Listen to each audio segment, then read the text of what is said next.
mastering the 3 keys of sales, you don't have to be sleazy. It's just about building relationships. It's about positioning yourself as a knowledgeable business owner. And just to remember, you've got the cookie. People don't know what you know. So having that information, you're an expert.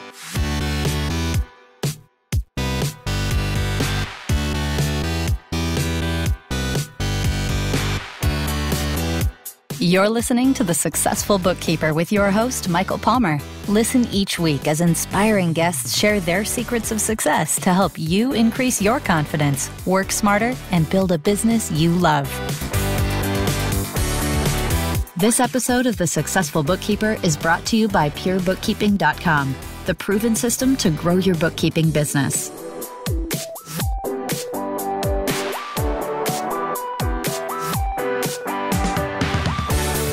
Welcome back to the Successful Bookkeeper Podcast. I am your host, Michael Palmer, and today's show is going to be a fantastic one. Our returning guest is a sales expert who has nearly 30 years of experience in either supporting and teaching business owners and franchisees how to sell or had sales roles herself. Sharon Francisco, welcome back to the show. Thank you, Michael. Gosh, what an intro. Well, love having you. I love having you. And you're one of those guests that I'm out about and I'm talking to people and they'll often come up and say, oh, I was listening to Sharon. I just love that episode. And so every time you come back, I just know it's going to be fantastic and we're going to give so much great value to our listeners. Nice. That's good. Thank you. Yeah. Well, Sharon, for those that don't know, you haven't heard one of your previous episodes, tell us just a little bit about you and what had you end up where you are today? Yeah, so since I've spoken to you last, which is a few years ago, I think, things have been busy for me, like everyone else, I guess. But look, I've been working with a whole bunch of thought leaders who have inspired me to take the plunge into developing a program for people that absolutely hate sales. So as you said, I've got a background in sales and supporting business owners in how to sell whatever it is they're selling. But now I'm sort of focused right into helping accountants and bookkeepers how to sell. Because the thing that keeps coming up when I'm talking to them is how much they actually hate sales. So look, I've just been inspired to take all the knowledge that I've taken from the last 30 years of learning and screwing up myself and putting it into a program to really help specifically accountants and bookkeepers. I love it. I would say definitely it's not the first time I've heard that accountants and bookkeepers are not comfortable or do not like selling, and some do, and some are very good at it. I'm sure we have a listener listening right now that is saying, wait a second, I love selling and I'm great at selling. But for the most part, it's very common to hear that. And from my own perspective, sales is a lifetime journey. I mean, even if you are great at sales, there is always an opportunity to become better at selling and more comfortable selling and have more enjoyment from selling, because it's one of the most important things anyone in business could be utilizing and working on. Yeah, it's a fundamental part of any business. And I think especially for accountants and bookkeepers who mostly deal with business owners, it's a skill that's really important that goes down the line. So taking the step to learn how to convert is what we call it, but having the skills to be able to have conversations that inspire people to take action is not only good for the people that we work with, our clients, but it's also good for our businesses. So it's a skill worth investing in, I think, Michael. Absolutely. Tell me a little bit about how you first learned how to sell. I actually accidentally fell into sales, Michael. I purchased my very first business when I was 22 years of age. We had 3 business partners, and I didn't even know I could sell until it was kind of really obvious that when I was on the floor, it was a furniture and interior design store. And when I was on the floor, we got the most sales for that week. So it's kind of something that I didn't even really know that I had a skill in. But I seem to sell really well over the years. But the main obstacles that came up for me when I was selling is when I had to not be myself. If I had to, if we had targets to get, or we had, I've owned a few different businesses and had business coaches along the way. whenever I've had to push for something, it just doesn't work for me. So when I'm not myself, I find that's an obstacle for me.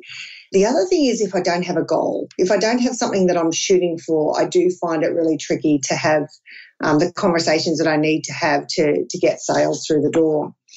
So I guess I had to have you heard of conscious competent with what I was doing naturally to actually make it work all the time? I love the concept. And you know what?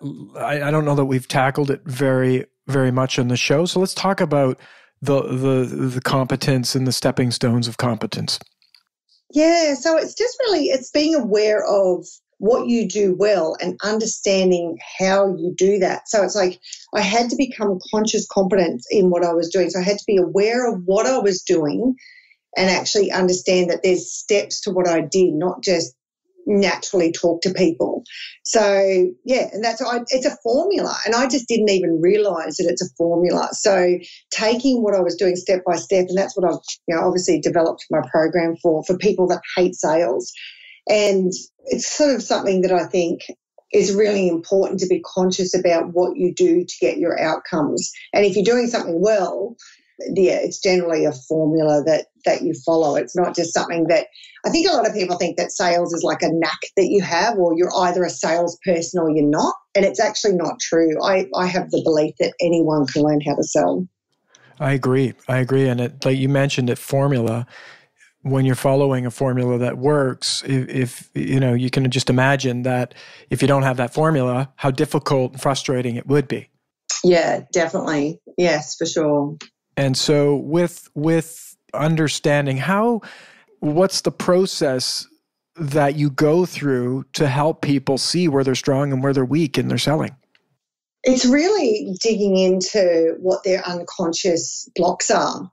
So it's whatever story they've told themselves about, and it goes, and I guess I'll go into this a little bit more later, but it goes into all of the unconscious competent stuff that goes on in the background and digging into what that is, because sales is not just about business and building businesses. It's about who you are. And that's what's so exciting about learning how to sell, because it can affect every part of your life in such a positive way. So I think it's finding out what the subconscious blocks are and putting your finger in and wiggling that around, and really starting to get clear on what those blocks are and working through those step by step. And yeah. I love it.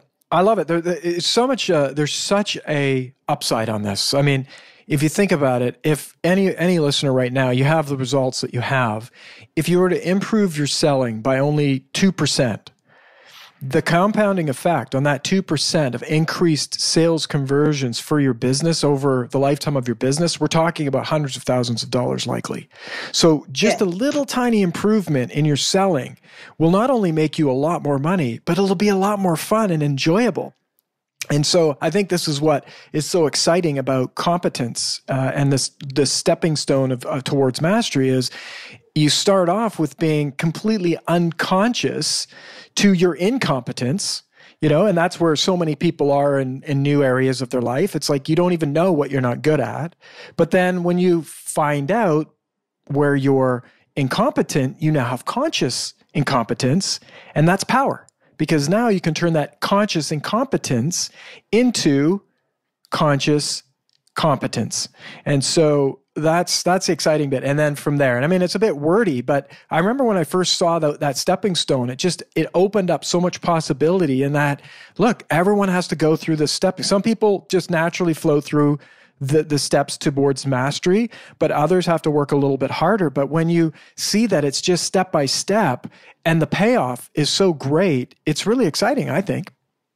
Oh, yeah, absolutely. And it's really figuring out how to step into that fear as well. So, yeah, the fear and courage to step into that, actually even just admitting it. So, yeah, look, this is something I really want to learn more about. That's even saying that can be quite fearful for people. But, yeah, I love that acronym with a fear of false evidence appearing real. So it's not real even. The fear is not even real. And that's what I think I've uncovered for people, to really actually show them that, yeah, this is not even real what you're worried about, and then stepping them through how to achieve that for themselves, I think it's exciting for me to see people open up and realise that sales just doesn't have to be horrible.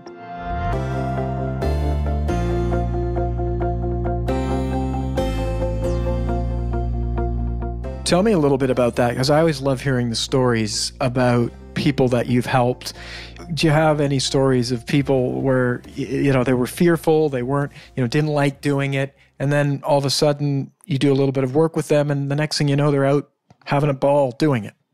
Yeah, it's just, it seems, because I work specifically with bookkeepers and accountants, and as we talked about before, most just really struggle with, the whole sales process. I guess one lady, she's only ever done compliance work. She's never offered advisory before. Just a gorgeous accountant, and just would never pick up the phone to have a complimentary client review or make an appointment with a client and just to discuss their business and where they're going and what blocks they've got. Within the first, I think, 3 weeks of my program, she'd booked 2 business planning sessions, and she'd actually got the owner of the business to do the business planning sessions. But because she had such a good relationship with her clients, and trust, that's the biggest thing, because accountants have that tribe already. They've got people that already trust them. So it's just a few little tweaks along the way to get in front of them, to talk to them about their business and just talking about how they can help them, and even funneling that through to the director or the owner of the company. They don't even have to do the advisory work. And certainly another guy, one of the accountants that I was coaching, he was so scared. He was so scared when he started my program. And by the end, he was like, he opened up and said to me, he added, just in a 6-week program, he added $10,000 to the revenue just by having those meetings that he would never have. And he said to me at the end, I said, so Jace, how did it feel? How did it feel when you first started as opposed to now? And he said, Sharon, I was crapping myself. And I could tell that he was so nervous, but as he went through it and the results, I think once you start getting the results, that's where you start feeling like, wow, I can do this. So, there's been some really great stories. It's really good to see people's confidence grow, Michael. That's amazing. And, if you think about it, the unfortunate situation is that so many don't. And what's the cost of that? The cost is not only from the impact to your own success and your own revenue and growth of your business, but it's also a shame for holding back valuable services from these business owners that need it. They need these services. And not like you just open up the door and you call people and they're going to say, oh yeah, come on down and get me some of that. It's not necessarily like that, but it's the job once you have the skills and ability to have conversation and explain and translate the power and benefit of doing the work that bookkeepers and accountants can do for business owners, and they buy into it. The results that are then now available to small, medium-sized businesses is incredible. And so it's the two of the things. Both get to benefit. The business owner gets to benefit because you made the call and you're now introducing the services and skills that you have to them. But you get to benefit in your business as a result of having new business. And I mean, think about that. There's gold inside of your own database, if you will, your own network of people, like the woman that you, or the man that you shared the story about. It's like a couple of calls over a couple of weeks unfolded $10,000 in extra revenue in 6 weeks. Well, it tells me there's a lot more revenue where that came from, and that's super exciting. Yeah, it really is super exciting. And it's, just to watch the evolution of people growing. But I love the fact that it's really taking what accountants know, the knowledge that they have in their head is like the best kept secret for a lot of business owners, because it's being able to take the expert knowledge in their head and building a bridge to be able to share with their clients, business clients, about how they can better structure their business and grow their business from the knowledge that not everyone knows what accountants and bookkeepers know. It's quite a unique skill, and having that information and not sharing it with their clients is just, it's criminal. And just doing the compliance work is just not enough. It's actually constructing ways that you can share that information to be able to help your business clients grow. And I kind of see me as that conduit, taking the information that is so valuable. And I see, because I'm not a bookkeeper or an accountant, so I just see what they know as that's gold. Their expertise is gold that every business owner needs. And we know business owners do not do what they need to do from an accounting point of view. So taking that gold information, creating the conduit to the business owner so they can get the information they need to run and grow successful businesses for their families and their loved ones as well. So it's such an important skill to learn, I think, Michael. Such an important skill. And I think you're really revealing one of the secrets to being able to do this better is to really understand the value that you have and how it's valuable to other people. And if you really believe and have confidence and conviction around what you're able to do, well, then it's easy to go out and sell it. I mean, we've all seen a great movie. You were telling me about a show that you really love. You have conviction about that show. You love it. You think I will love it. You have no problem talking about it and sharing with me about that. And every listener right now does that all the time in their life. And so you just got to focus on the great work you do. And if you don't, you got to start to look and see where you're great and then start sharing that with the world a little bit more than sharing about your favorite television show or whatever it is, and you'll see results come from it. Now, that's one of the secrets. What are some more secrets or keys to actually getting this done and being better at sales? Yeah, so I guess if I go back to that formula that I've created, like working in sales myself and helping business owners with the skills of sales, I've come up with this, I guess, formula called the 3 keys to sales. And I think the first one is it's so exciting. The first one, it's stack the odds in my favor. What I love about this, it's not only for your business or for sales skills, it's for your life as a whole, which I think is really exciting because if you can have benefits that are far outreaching just learning how to sell, it's a lot more attractive to be able to step into that fear and get the courage to learn how to do this more, even if it's just watching a YouTube video or reading a book on sales. It's getting that courage to step into starting to learn about it. So stacking the odds in my favor is all about, I guess, personal development. So it's all about taking a deep dive into each area of your life. So stacking every area in your life so you're turning up in your day for your work where you just feel empowered. So the areas that I sort of dive into in my course is all around talking about your relationships, your physical fitness and nutrition, financial. So if you've got a budget that's just not, you're not following a budget and you're all out of control with money, it's really hard to talk to somebody with conviction and excitement, especially when you're an accountant and bookkeeper, with conviction and excitement about what you're selling if your backyard is not sort of set up. So having all your ducks in a row and turning up in such a way where you feel empowered and you've got energy is really important. So I kind of take my finger and dig into each of those critical areas of your life to work on. And I think, personally, I think physical fitness and nutrition is really important. So having both of those things help you have a really good energy when you're talking to people. If you're feeling sluggish and not great, it's just not a good way to communicate with people, I don't think. And the second thing is to lift your energy. So, and again, this feeds back into all of those base sort of things around, physical fitness and nutrition and having all your ducks in a row. So if you're more excited about somebody's future than they are, they actually get a little taste of that when you're talking to them. So lifting your energy in that conversation and being more excited than the person you're talking to about their future gets them excited about, the possibilities of what they can do with you. And the third thing is, and this is really, really important, is to know your special sauce.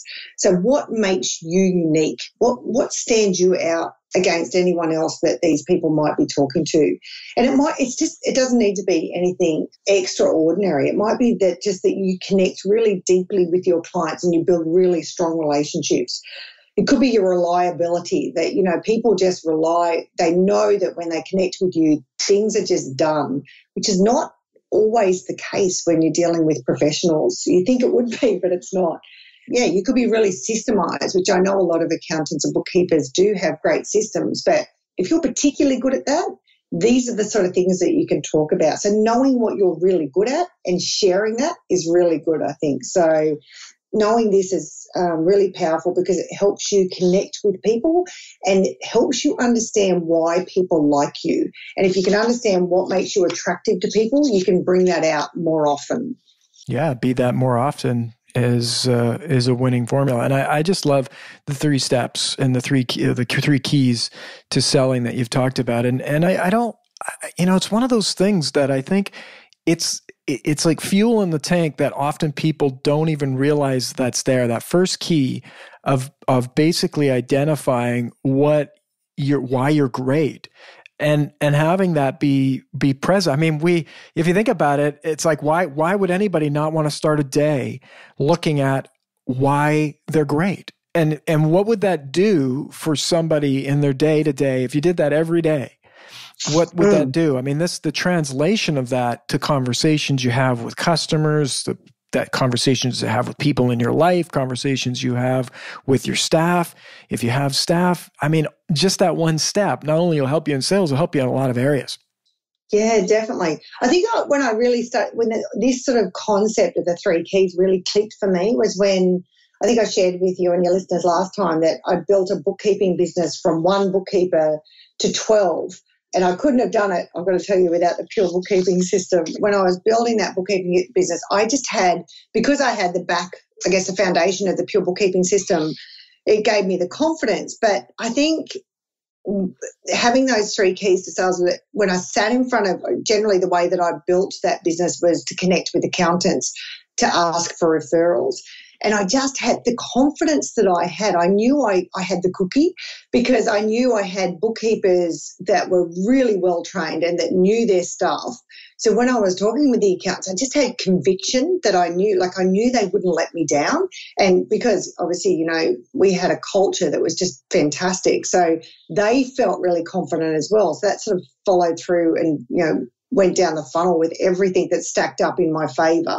So when I was sitting in front of accountants, I just felt empowered. So knowing that I had that there was a really, really key thing. So I think, mastering the 3 keys of sales, you don't have to be sleazy. It's just about building relationships. It's about positioning yourself as a knowledgeable business owner. And just to remember, you've got the cookie. People don't know what you know. So having that information, you're an expert. Yeah, not many people know this information. It's just building that bridge across to be able to share that information for them to take action. That's the big thing. Getting your clients to take action on what you're advising is the big thing.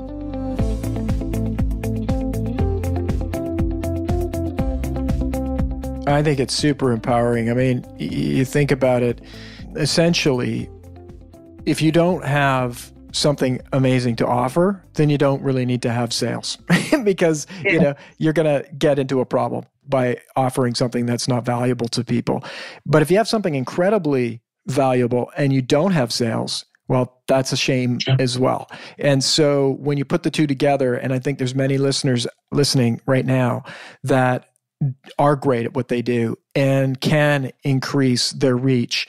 So if you bring an increased attention to sales and follow some of these steps that Sharon's talking about, it's only going to lead to having more satisfied customers, having more customers, being able to charge more for what you do, and having the resources to invest and keep making it better and better all the time.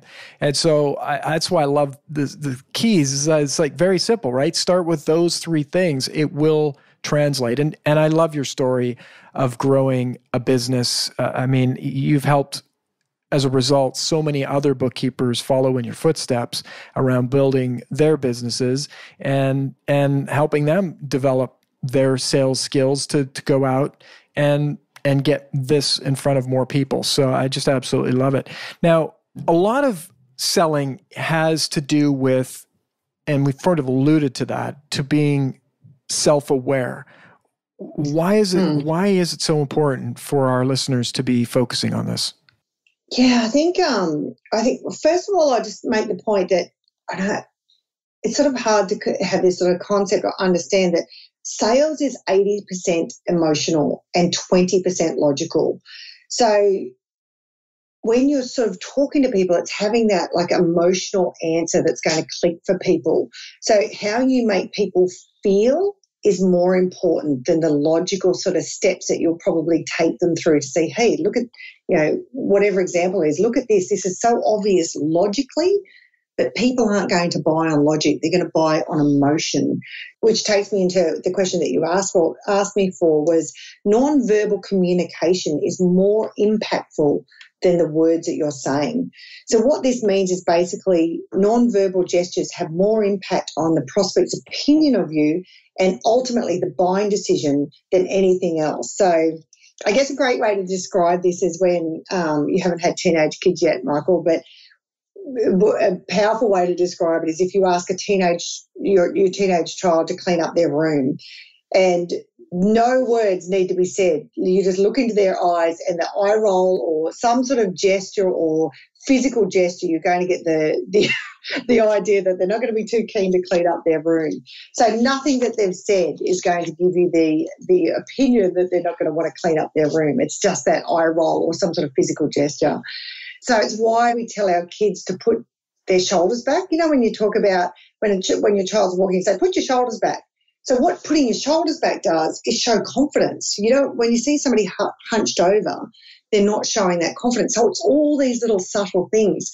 There was a study done by this guy called Dr. Albert Meribian, and he found that messages were conveyed in the following ways. So 55% is body language. So that's the way we hold ourselves. And we think that if we're talking on the phone that doesn't come across. So whenever I have to make a sales call, I stand up. And it's something that I've done subconsciously for years. And another one of, I guess, one of the techniques I talk about in my program is stand up. Whenever you're on the phone, your voice comes across a lot more powerfully, but you feel better when you stand up and you've got your shoulders back. So 38% is vocal and tonality. So you could be saying the words of what you're talking to them about, say, hey, I think you should be doing a business plan or a cash flow analysis or whatever. But it's actually how you're holding yourself and your tonality that's going to have the most impact on their buying decision. Because, in fact, 7% is what the words that you say. That just blows me away, that percentage, every time I talk about it. But, yeah, so the main thing is 55% is body language, 38% is vocal tonality. So you can have all the scripts in the world of saying the right things and it's not going to have that impact as what tonality and body language would have. I agree. And I think that's why your 3 keys are so effective. You're essentially embedding information that isn't present for someone. Having a list of all the things you're great at, your energy, that's going to show up in your body language. It's going to show up in your tonality. It's going to show up. It's not going to be in the word. The words will be exactly the same, likely, but they'll be said differently. Your body will be held differently, and that'll translate differently to the people around you in your life, not just your customers, but as we've said, everyone in your life. And that is why this needs, why many of our listeners, whilst information is great and knowledge about what we're talking about is great, but where it's powerful is working with someone like yourself to actually be able to identify where are the gaps and to give feedback as to, this is what's working and this is what could be working better. And when you make those, like the person you worked with who had an additional $10,000 in their business in 6 weeks, they likely wouldn't have been able to do that on their own. Yeah, for sure. And that's the exciting thing about it, Michael, is that the right words don't even exist. So it's not like if you had this formula of the right words, it's just not, and that's really good for people that don't like selling. It's like, I was so darn nervous when I was building that bookkeeping business, going into accounting offices and talking to directors of accounting firms about my bookkeeping business.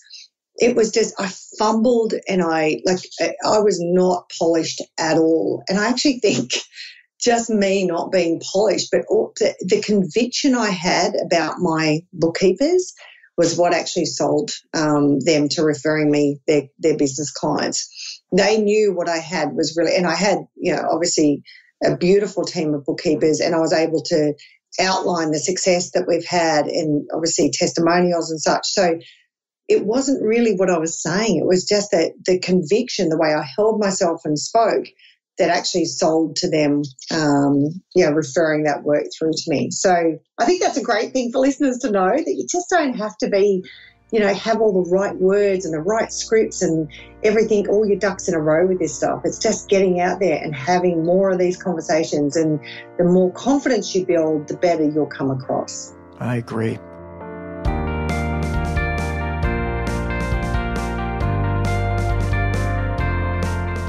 Now, we're on a bit of a mission over here at the Successful Bookkeeper, and really what we want to do is we want to have more great bookkeepers working with small business owners in bigger and better ways, such that small businesses are thriving and growing and having a blast doing it. And so I just love having you on, because you're empowering those great bookkeepers to get out there and work with those great small business, medium-sized business owners. So tell us a little bit about your program that's going to help way more bookkeepers get out there and way more accountants get out there and work with small business owners. I would love to have our listeners know more about it. Yeah, it's my Convert with Confidence program is like my baby, and it's really taken me 6 months to develop this program, because we talked about before conscious competent or unconscious competent. I didn't really know what it was that I did. So it's taken me a while to pull that information out of my brain to figure out how I can share that and teach other people what I do that's been successful. So I guess it's taken me 6 months to write, but it's taken me 30 years of knowledge to build up to be able to share that with everyone. So it's a combination of coaching and mentoring accountants and bookkeepers, I think, for over the last 7 years, really, that's and building the bookkeeping business, that sort of gave me so much knowledge as well. So I think taking all that knowledge just gave me the insight to develop something that works. And, the accountants and bookkeepers that I've coached have got some great success from the program. And I think the reason why the first 3 months is all about building confidence, and the combination between building confidence and getting money in the door is the main thing. So on average, of all the people that I've coached in those first 3 months, they've brought in at least $8,500 into their bank account. One guy was a superstar. He did $19,500, but that's not normal. It's average of $18,500. That's remarkable results, by the way. I mean, the average. I mean, it's amazing. Yeah, thanks, Michael. And I guess I just go back to when I was making appointments with accountants to build my business. I was just so darn nervous when I went in. So I had to develop what to say, how to book the meetings, understand the difference of being pushy to being helpful, just all the little things that, I just wasn't sure about. But I've taken all that knowledge and put into this program. So the things that we cover in the program, and it's really interesting, because obviously I ask for feedback of what has been the most impactful. So one of the most impactful things that have helped accountants and bookkeepers is to understand what your personal brand is. So how your uniqueness makes a difference when you're talking to people. And we sort of dive right into personal brand and what that means for you and what your personal brand is. So I help develop that through a process that I take people through. And, of course, overcoming the fear of sales and getting into the unconscious, finding out what it is that's unconscious happening that's stopping people from learning how to sell or making sales. The difference between the way sales is now as opposed to what it used to be. I think people haven't really realised that sales has changed and evolved, especially for professionals, Michael. It's no longer, pushy, persuasive, sleazy. It's not that anymore. Sales has evolved, and I think, a big part of my program talks about how it has evolved and how it really feeds into the personality of accountants and bookkeepers, because generally speaking, they're very wholesome people that want to help their clients, and this works right in with that. So the other thing that keeps coming back as a standout is understanding their why and understanding why they're in business and what it is that they want to achieve. Another cool one I know we spoke about a few weeks ago, the power of likability. So what makes people likable? And I love the work of Vanessa Van Edwards, which I've included in this program. It's powerful to understand what makes people likable and how you can start learning how you can be more likable, because generally it's all in there. It's just knowing how to get that information out and breaking down those barriers.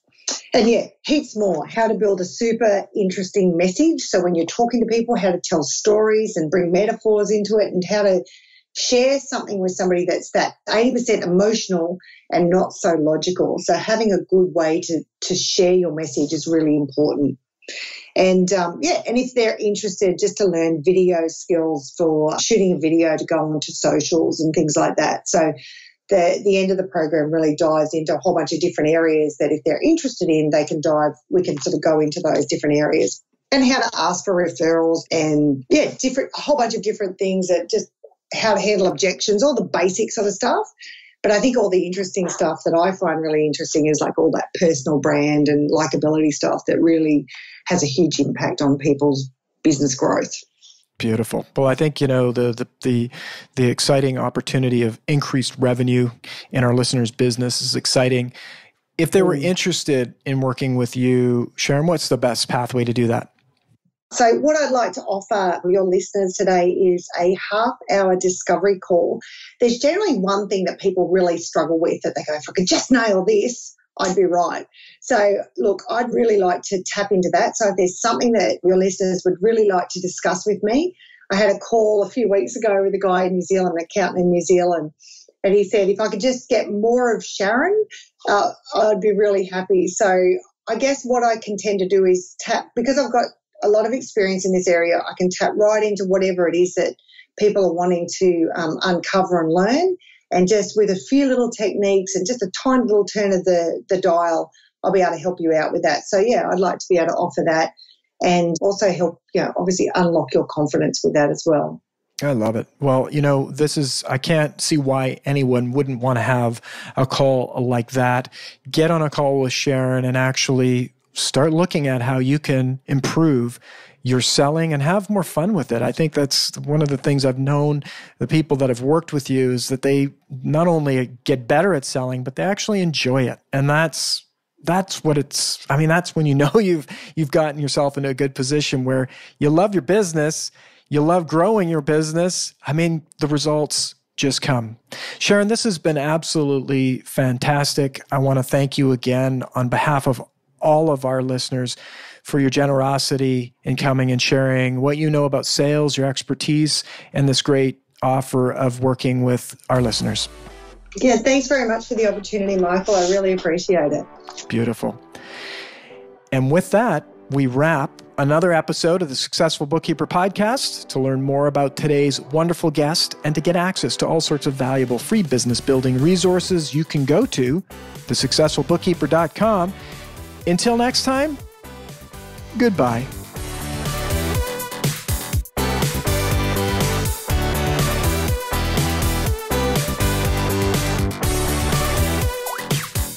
You've been listening to The Successful Bookkeeper with Michael Palmer. For more information and to download the resources mentioned in this episode, please visit us at thesuccessfulbookkeeper.com. Thank you for listening.